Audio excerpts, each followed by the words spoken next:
France, francophonie, fin des travaux du 19e sommet à Paris. C-Web Info, 100% de l'information continue, 24 heures sur 24 sur 7, en cliquant sur cwebinfo.net. Le 19e sommet des chefs d'État et de gouvernement de la francophonie s'est achevé ce samedi. Le président de la République du Tchad, chef de l'État, son Excellence Mahamat Idriss Déby Itno, a été représenté par le ministre d'État, ministre des Affaires étrangères et de l'intégration africaine, de la coopération internationale et des Tchadiens de l'étranger, M.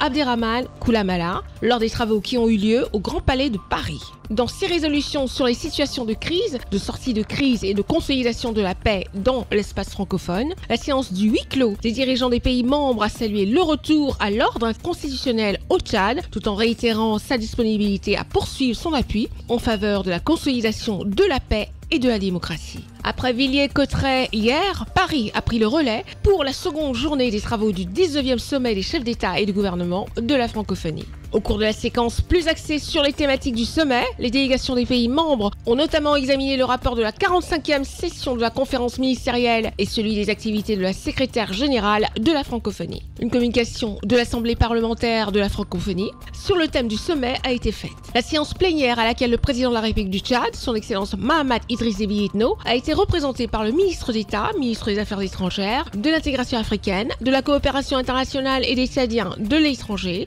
M. Abderrahmane Koulamala, a été également marqué par les tables rondes thématiques avec pour la première fois la participation de jeunes créateurs, innovateurs et entrepreneurs de la société civile autour du thème « Créer, innover et entreprendre en français ». Les conversations dans les couloirs ont été intenses. Elles ont continué toute la journée avant le huis clos des chefs d'État et de gouvernement des pays membres de plein droit. Session qui a permis d'examiner diverses situations internationales de crise avec un fort besoin de réaffirmation de la place de la francophonie sur la scène internationale.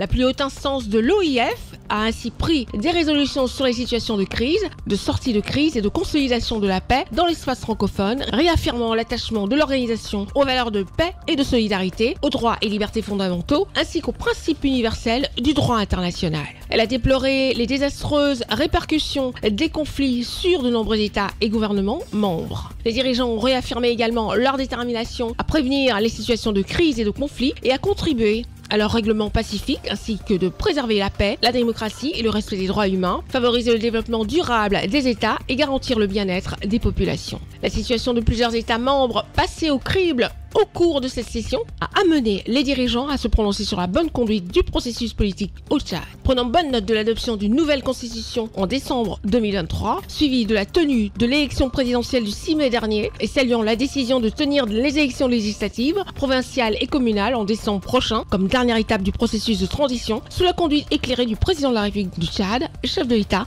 son Excellence Mahamat Idriss Déby Itno.